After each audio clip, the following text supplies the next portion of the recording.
Au nom de l'Assemblée générale, je tiens à remercier le président de la Roumanie de l'allocution qu'il vient de prononcer.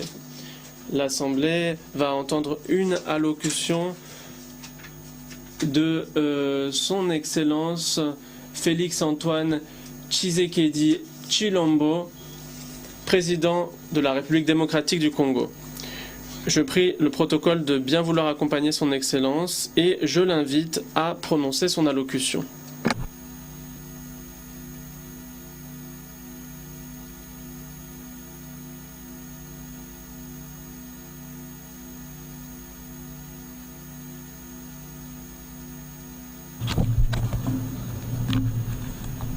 Monsieur le Président de l'Assemblée générale des Nations unies ici représentée, c'est avec un immense honneur que je m'adresse à vous aujourd'hui pour la première fois depuis que le peuple congolais m'a renouvelé sa confiance en m'élisant pour un second mandat à la tête de notre nation.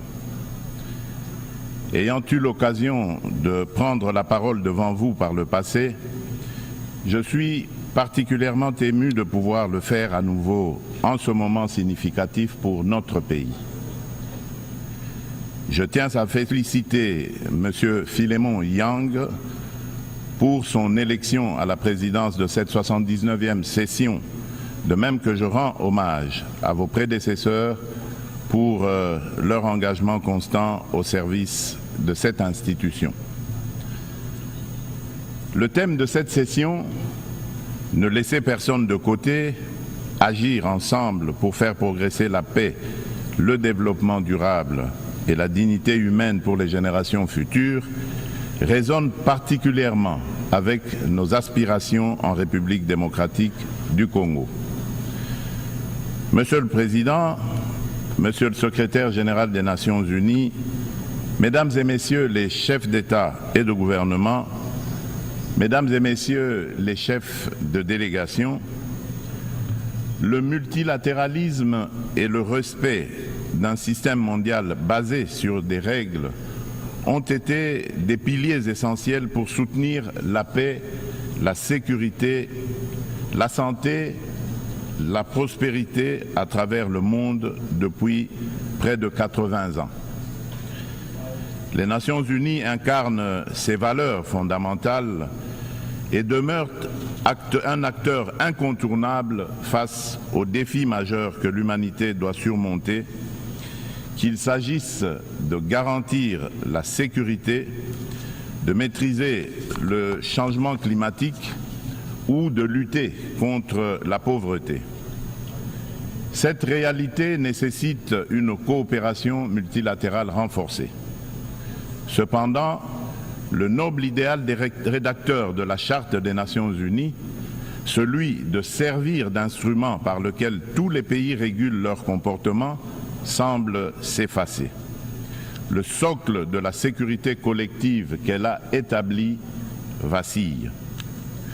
Nous avons la responsabilité de conjuguer nos efforts et de réaffirmer notre engagement envers le multilatéralisme, qui est la clé de solutions véritablement transformatrices face aux défis qui rongent notre monde. Comme l'a si bien exprimé Dag Hammarskjöld, ancien secrétaire général de l'ONU, dont le sacrifice en faveur de la paix en République démocratique du Congo nous rappelle la gravité de notre mission, je cite, « Le but de l'ONU n'est pas d'emmener l'humanité au paradis, mais de le protéger de l'enfer. » Fin de citation. En cette période critique du multilatéralisme, le multilatéralisme revêt une importance cruciale. Il permet de répondre aux menaces communes, de protéger notre planète et de renforcer la société civile ainsi que les droits humains. En effet, nous ne pouvons ignorer la montée alarmante de discours belliqueux et le rétablissement indécent de pratiques d'agressions armées et de pillage des ressources naturelles affectant tous les continents. Le conflit russo-ukrainien qui persiste et continue d'affecter la région n'est qu'une manifestation parmi tant d'autres qui menacent la paix dans le monde. Le Yémen, le Soudan, la Syrie ou encore le terrible drame qui se passe dans la bande de Gaza entrent dans le lot pour lequel le multilatéralisme jouerait pleinement son rôle. Il est impératif d'agir ensemble pour progresser vers la paix, le développement durable et la dignité humaine, garantissant ainsi un avenir meilleur pour les générations futures. Ne laissons personne sur le chemin. Tel est le message clair et pertinent qui inspire la thématique sélectionnée pour orienter les travaux de la 79e session de cette illustre Assemblée. Monsieur le Président, le Pacte pour l'avenir et ses annexes, le Pacte numérique mondial et la Déclaration sur les générations futures, que nous avons adopté lors du récent sommet de l'avenir, souligne l'importance d'une collaboration active pour atteindre une vision commune d'un avenir pacifique et prospère. Ces documents représentent un engagement essentiel pour mettre fin au conflit, lutter contre l'extrême pauvreté et la faim et aborder des défis tels que les déplacements de population, l'immigration clandestine, l'insécurité alimentaire, les pandémies et les risques des nouvelles technologies. Parallèlement, le Pacte mondial numérique se positionne comme un pilier essentiel dans notre quête d'un avenir prospère au cœur de la 4e révolution industrielle où les technologies numériques sont devenues incontournables. Cette transformation numérique représente une occasion sans précédent d'atteindre les objectifs de développement durable d'ici 2030, notamment pour les pays les moins avancés. Elle vise à réduire la fracture numérique et à intégrer les populations non connectées dans des services digitaux à fort impact social. Cependant, pour relever ce défi majeur, inhérent à la révolution du numérique, des réformes globales sont nécessaires, impliquant une réévaluation de l'architecture financière internationale et un financement adéquat. C'est pourquoi la République démocratique du Congo aspire à attirer des investissements pour développer la connectivité en Afrique et appeler à la coopération des partenaires multilatéraux et des opérateurs de télécommunications avec à la clé un transfert de connaissances. En effet, l'accompagnement au processus de maillage du pays est une solution prometteuse pour relier le sud et le nord du continent, ainsi que relier l'océan Indien à l'océan Atlantique.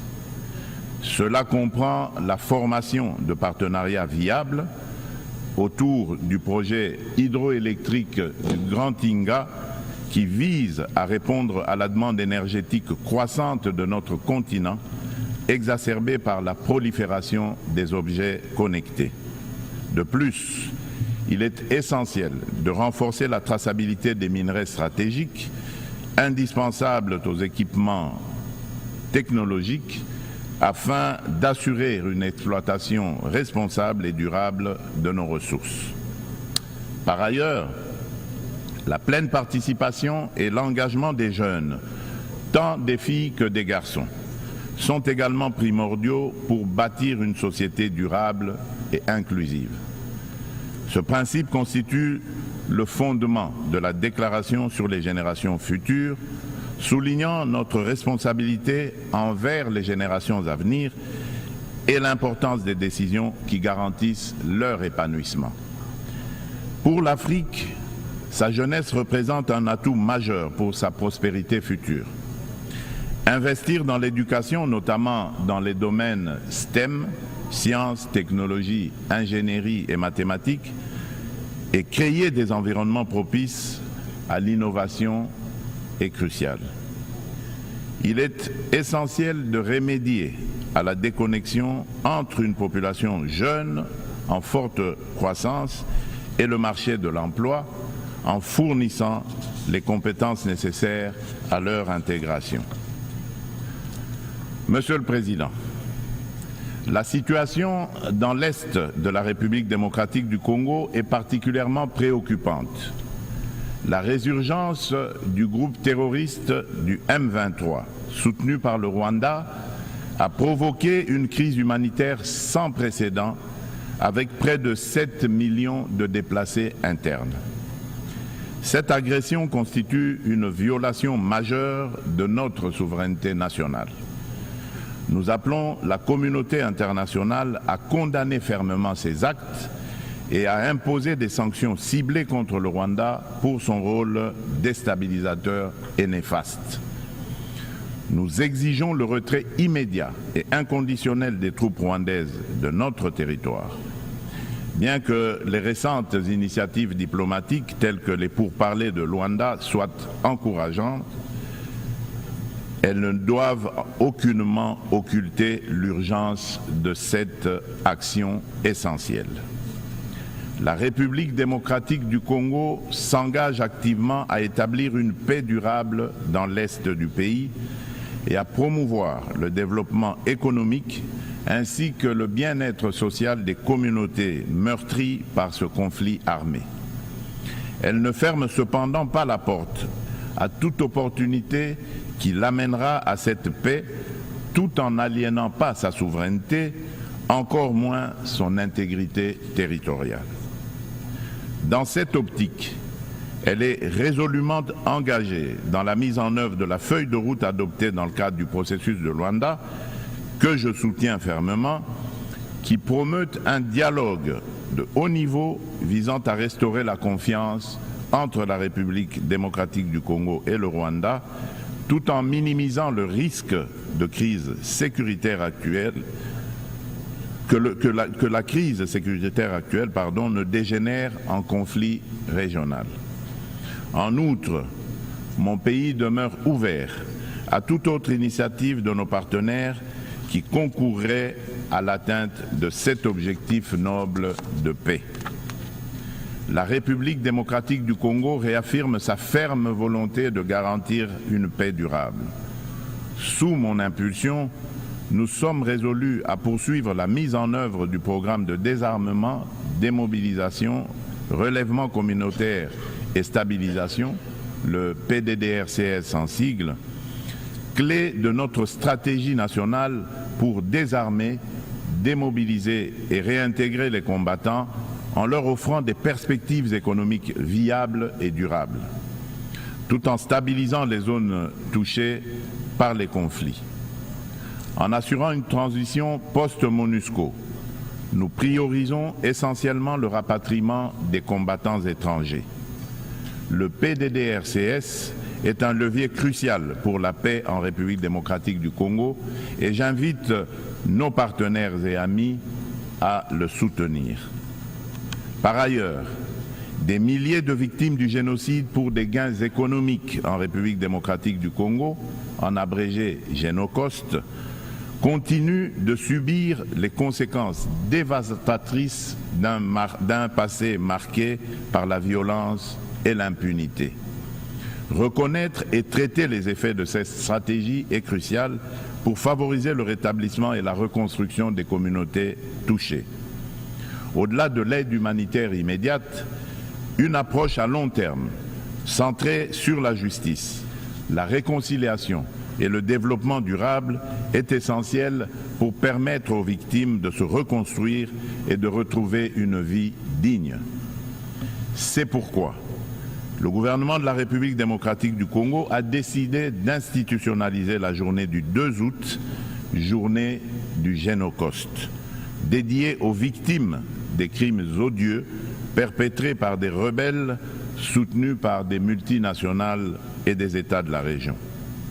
Cette journée incarne une communion nationale permettant de confronter un passé douloureux pour aller de l'avant. Elle est essentielle pour renforcer la conscience historique de notre pays et affirmer la détermination de la nation à prévenir la répétition de telles barbaries. Monsieur le Président, Le terrorisme constitue une menace sérieuse pour la paix et la sécurité internationale, touchant toutes les régions du monde. Après avoir sévi en Asie, en Europe occidentale et en Amérique du Nord, ce fléau semble désormais s'enraciner en Afrique.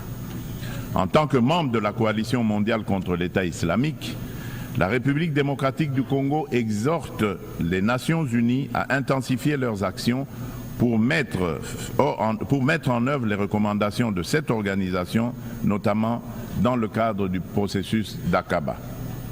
Le terrorisme qui sévit dans l'est de notre pays est étroitement lié au pillage et à l'exploitation illégale de nos ressources naturelles. Ces activités criminelles alimentent l'insécurité et financent les groupes armés, exacerbant les conflits dans la région des Grands Lacs. Par conséquent, il est impératif que les Nations unies envisagent des sanctions sévères contre les acteurs responsables de ces crimes économiques afin de briser ce cercle vicieux et de favoriser la paix, le développement durable et la dignité humaine pour les futures générations. Monsieur le Président, selon le dernier rapport d'examen national volontaire des objectifs de développement durable, la République démocratique du Congo a réalisé des avancées significatives vers plusieurs cibles des ODD grâce à des réformes et interventions majeures. Depuis 2019, le gouvernement a mis en place une réforme ambitieuse pour assurer la gratuité de l'enseignement de base, permettant à près de 4 millions d'enfants de rejoindre l'école. En outre, plusieurs mesures ont été prises pour renforcer la protection sociale, introduire la couverture sanitaire universelle et promouvoir l'égalité des sexes, ainsi que pour favoriser le développement des infrastructures et une industrialisation rapide à travers notamment la création des zones économiques spéciales. Malgré ces progrès, le rapport mondial sur les objectifs de développement durable souligne qu'au rythme actuel, la République démocratique du Congo ne pourra pas atteindre les ODD d'ici 2030 en raison des inégalités et de la vulnérabilité persistante exacerbée par des conflits armés. Face à ce défi, une feuille de route comprenant des actions, interventions et réformes spécifiques a été élaborée afin d'accélérer les progrès et de répondre aux enjeux de l'agenda 2030 avec déjà certaines mesures mises en œuvre pour que la République démocratique du Congo soit en adéquation avec les ODD en 2030. Pour cela, la République démocratique du Congo nécessite des investissements annuels de 32 milliards de dollars. Il est donc indispensable de renforcer les partenariats pour des investissements durables et de promouvoir la paix afin de permettre un développement socio-économique stable. Au registre des réponses mondiales aux défis climatiques et la promotion des énergies renouvelables, la République démocratique du Congo, qui a déjà affirmé son engagement en faveur d'une action climatique ambitieuse, souligne l'importance cruciale d'un soutien financier et technique accru afin de renforcer ses efforts pour atteindre les objectifs de l'accord de Paris. Riche en biodiversité et en ressources naturelles, la République démocratique du Congo se positionne comme un acteur clé dans la lutte contre le changement climatique. Les initiatives engagées pour réduire les émissions de gaz à effet de serre se concentrent sur 4 secteurs stratégiques: l'agriculture, la foresterie, l'énergie et la gestion des déchets. Des réformes structurelles sont actuellement mises en place pour inverser la déforestation et améliorer l'accès à une énergie propre, témoignant ainsi de l'engagement déterminé du gouvernement en faveur de la préservation des ressources naturelles et de la transition écologique. Concernant la valorisation des forêts tropicales, un tournant majeur a été franchi à Bali en novembre 2022 en Indonésie, avec l'adoption de la déclaration conjointe sur la coopération autour de la forêt tropicale et l'action climatique signée par le Brésil, l'Indonésie et la République démocratique du Congo. Cette avancée témoigne d'une volonté politique collective d'utiliser les forêts comme levier pour un développement durable.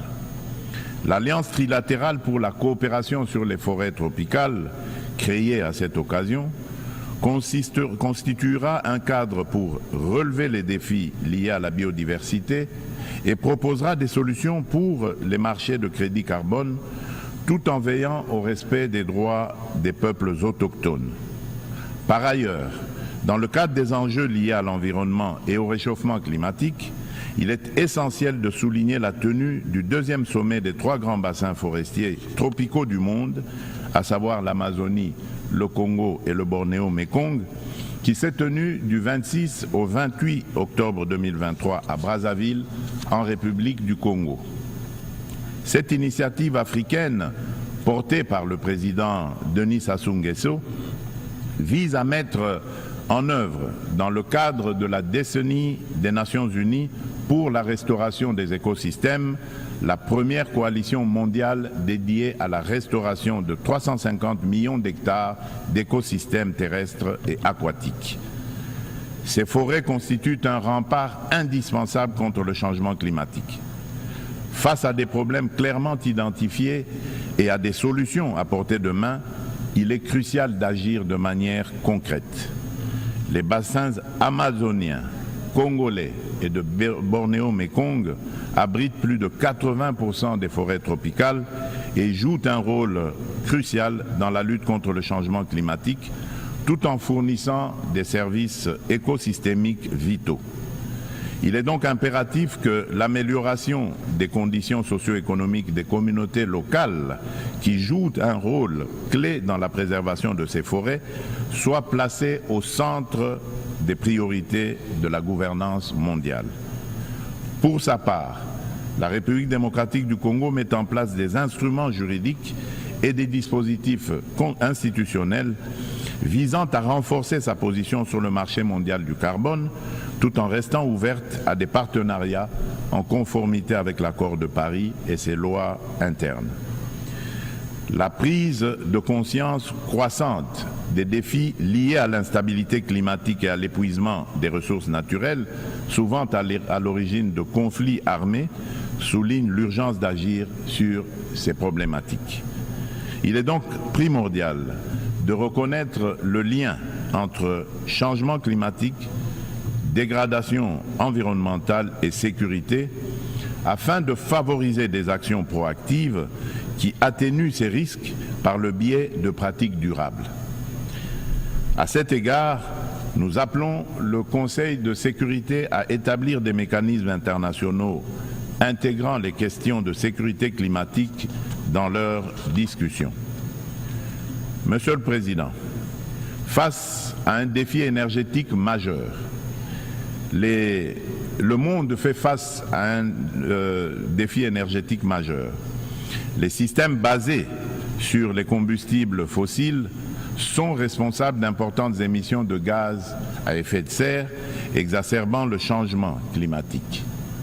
Sans efforts concertés pour promouvoir les énergies renouvelables, nous risquerions de faire face à davantage de crises telles que des conditions météorologiques extrêmes et des conflits liés aux ressources naturelles comme nous l'observons déjà. La République démocratique du Congo dispose de ressources abondantes, y compris des minéraux essentiels tels que le cobalt, le lithium, le nickel et le graphite, pour ne citer que cela, qui peuvent faciliter une transition énergétique durable. Nous appelons à la coopération internationale pour développer les technologies et infrastructures nécessaires. Notre vision est de transformer l'exploitation de nos ressources en levier pour un développement durable et inclusif, tout en améliorant l'éducation, la santé et les infrastructures. L'inclusion sociale est au centre de notre stratégie, garantissant une répartition équitable des bénéfices du progrès. En nous investissant dans la lutte contre le changement climatique et en contribuant aux objectifs de développement durable, la République démocratique du Congo est prête à jouer un rôle clé dans la transformation des systèmes énergétiques mondiaux. Ensemble, nous pouvons bâtir un avenir où l'énergie est propre, durable et accessible à tous. Monsieur le Président, j'aimerais également aborder la question cruciale de la parité hommes-femmes. Bien que la participation égale des femmes et des hommes à la vie politique soit internationalement reconnue, il subsiste dans la pratique un fossé entre l'égalité juridique et la réalité dans l'exercice du pouvoir. Les préoccupations des femmes méritent d'être intégrées dans les décisions majeures qui touchent notre société. En République démocratique du Congo, nous sommes déterminés à changer les mentalités pour surmonter les barrières sociétales qui freinent l'épanouissement des femmes. Il est essentiel d'impliquer les hommes dans ce processus afin de transformer la dynamique sociale et de valoriser leur rôle dans le succès des femmes. Au niveau national, la Constitution congolaise consacre la parité. Aussi, le gouvernement a mis en place une stratégie de lutte contre les violences basées sur le genre, axée sur la prévention, la protection et la réparation des victimes. Cette stratégie se traduit par le Fonds national de réparation pour les victimes des violences sexuelles liées au conflit et de crimes contre la paix et la sécurité de l'humanité, en abrégé le FONAREV. La législation en cours vise à garantir cette protection. Il convient de souligner les progrès significatifs réalisés en matière de participation des femmes à la prise de décision, avec la nomination pour la première fois dans notre histoire d'une femme comme première ministre et chef du gouvernement.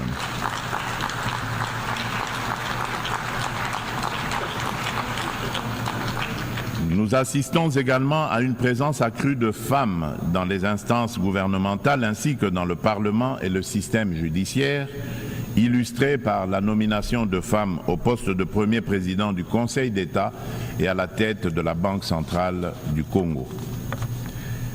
Monsieur le Président de l'Assemblée générale des Nations unies, Monsieur le Secrétaire général des Nations unies, Mesdames et Messieurs les chefs d'État et de gouvernement, Mesdames et Messieurs les chefs de délégation, Monsieur le Président, dans cet élan de progrès, il est impératif que la communauté internationale, sous l'égide des Nations unies, continue d'accompagner ces dynamiques en se réinventant face aux défis du monde actuel. Pour maintenir la confiance de la communauté internationale, l'Organisation des Nations Unies doit prouver sa capacité à s'adapter aux évolutions contemporaines et à les surmonter de manière efficace et responsable.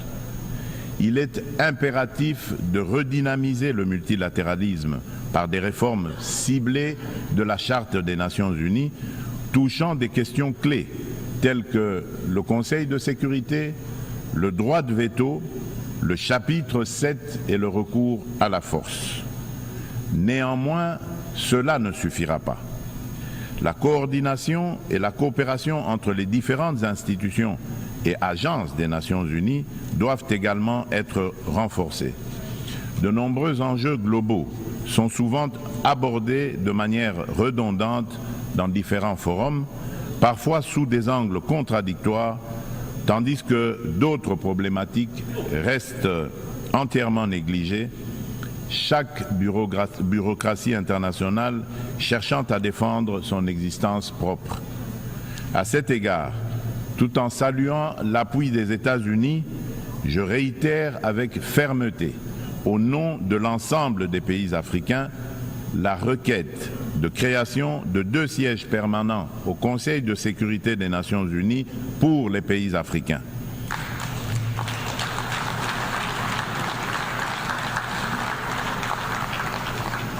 En tant que principal décideur au sein de l'ONU, cet organe doit intégrer des représentants africains parmi ses membres permanents avec toutes les prérogatives leur reconnues, notamment le droit de veto pour garantir une juste représentation géographique.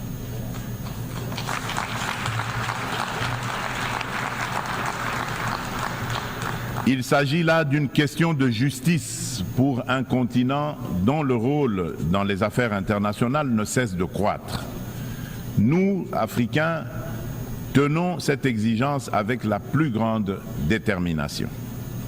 Enfin, je ne saurais conclure sans rappeler qu'après plus de 3 décennies d'absence au Conseil de sécurité, la République démocratique du Congo se porte à nouveau candidate, soutenue par l'Union africaine et par la communauté de développement de l'Afrique australe, la SADC, au poste de membre non permanent pour la période 2026-2027 lors des élections qui se tiendront à New York en juin 2025. La République démocratique du Congo a déjà occupé cette fonction entre 1982 et 1983, 1990 et 1991, période durant lesquelles elle a œuvré pour la promotion de la paix, de la sécurité et de la stabilité en Afrique et dans le monde. Une fois élue, la République démocratique du Congo entend jouer un rôle proactif au sein du Conseil de sécurité, participant à la revitalisation de la Charte des Nations Unies et contribuant de manière constructive aux débats et aux actions qui en découlent. Mon pays sollicite donc le soutien de tous les États membres en vue de son élection. En ces temps où le multilatéralisme est mis à l'épreuve, la République démocratique du Congo réaffirme son engagement indéfectible envers la communauté internationale, prête à assumer avec honneur et responsabilité la mission de forger un avenir où la coopération et la paix prévalent sur le conflit et la division. Nelson Mandela a dit, je cite, « Aucun de nous agissant seul ne peut atteindre le succès ». Fin de citation. Ainsi, nous tendons la main à chacun de vous, partenaires de longue date et nouveaux alliés, pour écrire ensemble ce chapitre crucial de notre histoire collective. Ensemble, faisons de notre monde un lieu où chaque nation, grande ou petite, peut prospérer dans la dignité et dans la sécurité. Je vous remercie.